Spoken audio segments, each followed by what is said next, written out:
আসসালামু আলাইকুম ওয়া রাহমাতুল্লাহি ওয়া বারাকাতুহু। আলহামদুলিল্লাহ ওয়াসসালাতু ওয়াসসালামু আলা রাসূলিল্লাহ বাদ। সুপ্রিয় দর্শক শ্রোতা ভাই বোন, আমাদের দেশে জিলহজের প্রথম দশকের আগমনী বার্তা আমরা পাই কোরবানির পশু কেনাবেচার হাট দেখে কিংবা গরু ছাগলের আনাগোনা দেখি। জিলহজের প্রথম দশকে গরু ছাগলের আনাগোনা ছাড়া আর তেমন কোনো আমল বা নেকামল আমাদের চোখে সচরাচর ধরা পড়ে না, অথচ এই দশক হলো নেকামল এবং ইবাদতের দশক। এই 10টি দিন হলো রমজানের পর ইবাদতের সবচেয়ে বড় ইবাদতের মৌসুম এবং সিজন। মধ্যপ্রাচ্যে একটি চমৎকার জিনিস আমার চোখে ধরা পড়েছে, সেটি হলো অনেকে তার বাসাবাড়ির সামনে কিংবা সুপার শপ কিংবা শপিং মল বা ছোটোখাটো দোকানপাটের সামনেও কোনো অডিও ডিভাইস স্থাপন করে সেগুলোতে মৃদু ভলিউমের তাকবীরের অডিও তারা চালু করে রাখেন। উদ্দেশ্য, পথচারী এবং আশপাশ দিয়ে যাওয়া মানুষজন যেন এই তাকবীর শুনে তাদের স্মরণ হয় এবং তারা যেন তাকবীর বলে ওঠেন। মিডল ইস্টের চমৎকার কালচারটিকে অনুসরণ করে আমি আমাদের বাসার নিচে এবং বাসার সামনে থাকা মসজিদের সম্মুখে দুটি ছোট ডিভাইস স্থাপন করে সেগুলোতে মৃদু ভলিউমে তাকবীরের অডিও চালু করে রাখার উদ্যোগ গ্রহণ করেছি। উদ্দেশ্য, পথচারীদের যেন এই তাকবীর শুনে তাকবীরের কথা স্মরণ হয় এবং তারা যেন তাকবীর বলে ওঠেন। প্রিয় দর্শক, আমরা চাইলে আমাদের আশেপাশে এরকম তাকবীর ধ্বনিতে যেন মুখরিত হয় এবং আশপাশে মানুষদের যেন স্মরণ হয় সেরকম নানাবিধ উদ্যোগ গ্রহণ করতে পারি। প্রিয় দর্শক, আল্লাহ রাব্বুল আলামিন কোরআনে কারীমে সূরা ফাজরের 2 নম্বর আয়াতে বলেছেন, ওয়া লায়ালিন আশর, 10টি রাতের শপথ। বেশিরভাগ মুফাসসিরগণ বলেছেন এর মাধ্যমে জিলহজের প্রথম 10টি রাতকে বোঝানো হয়েছে। যে 10টি রাতের শপথ করে আল্লাহ গুরুত্বপূর্ণ একটি বার্তা দিতে চেয়েছে, সেই 10টি রাতের মাহাত্ম্য মর্যাদা যে অনেক বেশি সেটা বলার অপেক্ষা রাখে না। সেই 10টি রাত হলো জিলহজের প্রথম 10টি রাত। সহিহ বুখারীতে বর্ণিত হয়েছে, নবী করিম সাল্লাল্লাহু আলাইহি সাল্লাম বলেছেন, মা মিন আইয়ামিন আল আমালুস সালিহু ফিহিন্না হাব্বিলাল্লাহ মিন হাদিল আইয়াম। অর্থাৎ জিলহজের প্রথম দশকে নেকামল করলে আল্লাহ তাআলার কাছে এটা যতটা প্রিয় হয়, অন্য কোনো সময়ের অন্য কোনো রকমের নেকামল আল্লাহর কাছে এত প্রিয় নয়। সাহাবীদেরকেও জিজ্ঞাসা করলেন, ইয়া রাসূলুল্লাহ, অন্য সময় যদি আল্লাহর রাহে কেউ জিহাদ করেন সে আমলটাও কি এর চাইতে প্রিয় নয়? নবীজি বলেছেন, ওয়ালাল জিহাদু ফি সাবিলিল্লাহ। এমনকি অন্য সময় আল্লাহর রাহে জিহাদ করলেও সেটা বিপুল পরিমাণ সওয়াবের বিষয় হলেও এই আমলের অর্থাৎ এই দশকের নেকামলের সমতুল্য সেটি নয়। তবে কেউ যদি অন্য কোনো সময় জেহাদে গিয়ে তার জান মাল সবকিছুকে আল্লাহর রাহে উৎসর্গ করে ফেলেন তাহলে তার কথা ভিন্ন। এখান থেকে পরিষ্কারভাবে বোঝা যায় এই দশকটি এর গুরুত্ব এবং মর্যাদা এবং মাহাত্ম্য কত বেশি, এর তাৎপর্য কত বেশি। প্রিয় দর্শক, এই দশককে ঘিরে কোরবানি ছাড়া বা কোরবানির প্রস্তুতি ছাড়া আমাদের সমাজে অন্য কোনো আমল দেখা যায় না। এটি দুর্ভাগ্যজনক একটি বাস্তবতা। তাই আসুন জিলহজের এই দশককে আমরা আমল, ইবাদত এবং নেকামল দিয়ে সাজাবার চেষ্টা করি। বিশ্ববিখ্যাত হাদিসবেত্তা হাফেজ ইবনে হাজার আল আসকালানী রাহমাতুল্লাহি আলাইহি বলেছেন, জিলহজের প্রথম এই 10টি দিনের গুরুত্ব এবং তাৎপর্য এত বেশি হওয়ার কারণ হলো ইসলামের যত নেকামল এবং ইবাদত আছে, মৌলিক ইবাদত এবং রোকন আছে, সবগুলোর সমাহার এবং সম্মিলন শুধু এই দশকেই সাধারণত ঘটে। এই দশকেই রয়েছে ইসলামের সমস্ত মৌলিক ইবাদতের নজির বা দৃষ্টান্ত। ঈমান সারা বছর জুড়ে আমাদের রাখতে হয়, এই দশকেও থাকতে হয়। ঠিক একইভাবে 5 ওয়াক্ত সালাত অন্য সময় আছে, এই দশকেও আছে। যাকাত অন্য সময়ে আদায় করা যায়, এই দশকেও আদায় করা যায়। সিয়াম বা রোজা রমজান মাসে আমাদের রাখতে হয়, এই দশকের 9 তারিখে এবং প্রথম 9 দিন জুড়ে রোজা রাখার নির্দেশনা রয়েছে। অতএব রোজার নমুনা বা আমলও এখানে আছে। কোরবানি তো এই দশকেই শুধু করা যায়, অন্য সময় চাইলেও করা যায় না। আর হজ এই দশককে ঘিরেই মূলত হজের ইবাদত গড়ে উঠেছে বা হজের ইবাদত সম্পাদন করতে হয়।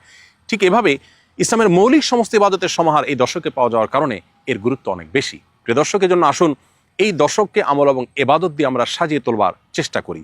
জিলহজের প্রথম দশক উপলক্ষে একজন ইমানদারের যে সমস্ত করণীয় হতে পারে তার মধ্যে সর্বপ্রথম হলো যত রকমের নেকামল এবং ভালো কাজ হতে পারে, ইবাদত হতে পারে, আল্লাহর সন্তুষ্টির কারণ হতে পারে, এই সবগুলো দিয়ে এই দশকের দিন এবং রাতকে আমরা সাধ্য অনুযায়ী সাজিয়ে তোলার চেষ্টা করি।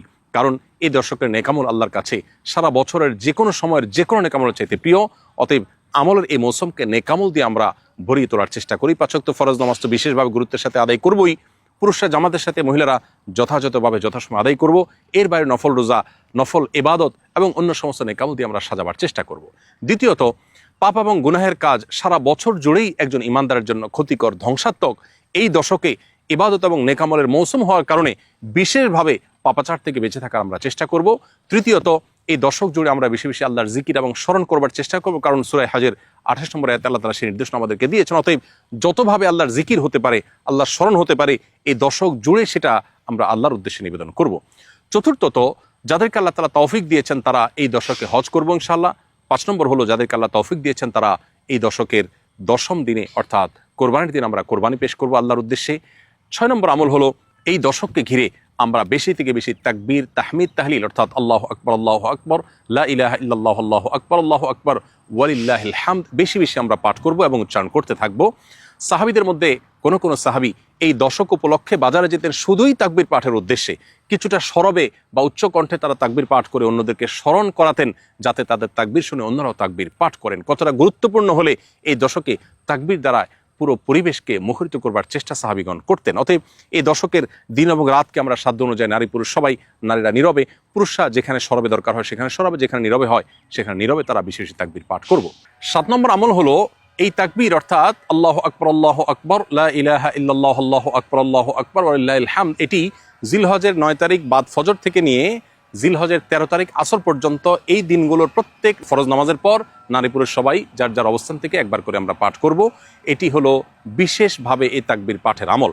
সাধারণভাবে পুরো দশক জুড়ে আর বিশেষভাবে 9 থেকে 13 জিলহজ পর্যন্ত এই তাকবীর পাঠ করতে হবে প্রত্যেক ফরজ নামাজের পরে। 8 নম্বর আমল হলো যারা কোরবানি করার নিয়ত করেছেন, কোরবানি করবেন ইনশাআল্লাহ, তারা জিলহজের চাঁদ উদিত হওয়ার পর থেকে নিয়ে কোরবানি পর্যন্ত এই সময়টুকুতে চুল, নখ এবং শরীর অবাঞ্ছিত লোম ইত্যাদি কাটা থেকে বিরত থাকবেন। অর্থাৎ জিলহজের চাঁদ ওঠার আগে আগে এগুলো কেটে শেষ করবেন এবং প্রয়োজন হলে কোরবানির পরে করবেন। এর মধ্যবর্তী সময়ে এগুলোতে আর হাত দিবেন না বা কাটবেন না। 9 নম্বর আমল হলো জিলহজের 9 তারিখে রোজা রাখা। পৃথিবীর বিভিন্ন প্রান্তে ছড়িয়ে ছিটিয়ে থাকা যে সমস্ত মুসলমানগণ আরাফায় যেতে পারেননি বা হজ করতে পারেননি, তারা জিলহজের 9 তারিখে যদি রোজা রাখেন, নবী করিম সাল্লাল্লাহু আলাইহি সাল্লামের ভাষ্য অনুপাতে 1 বছর পূর্বের এবং 1 বছর অগ্রিম, অর্থাৎ পরবর্তী 1 বছর যদি আল্লাহ তাকে বাঁচিয়ে রাখেন, তাহলে সেই বছরের গুনাহ অর্থাৎ সগীরা গুনাহগুলো আল্লাহ তাআলা মাফ করে দিবেন। এজন্য জিলহজের 9 তারিখে বিশেষভাবে নফল রোজা রাখা, এবং অনেক ওলামা ইকরাম বলেছেন জিলহজের 1 থেকে 9 তারিখ পর্যন্ত, যেহেতু আমলের দশক, অতএব এই 9 দিনই রোজা রাখাটা বিশেষভাবে নির্দেশিত যদি তৌফিক হয়। 10 নম্বর আমল হলো জিলহজের 10ম তারিখ অর্থাৎ ঈদুল আজহার দিনে সাধ্য অনুযায়ী ঈদুল আজহাকে ঘিরে যে সুন্নাহগুলো আছে সেই সুন্নাহগুলো বিশেষভাবে পালনে সচেষ্ট থাকা। প্রিয় দর্শক, জিলহজের প্রথম 10টি দিন ইবাদতের অত্যন্ত অবহেলিত অথচ কোরআন এবং হাদিসের দৃষ্টিতে অত্যন্ত তাৎপর্যপূর্ণ মৌসুম বা সিজন।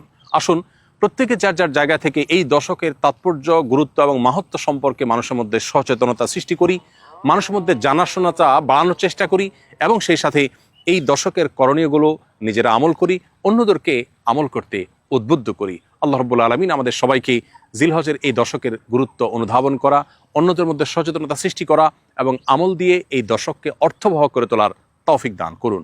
জাযাকুমুল্লাহু খায়রা। আসসালামু আলাইকুম ওয়া রাহমাতুল্লাহি ওয়া বারাকাতুহু। আস-সুন্নাহ ফাউন্ডেশন, উম্মার স্বার্থে সুন্নাহর সাথে।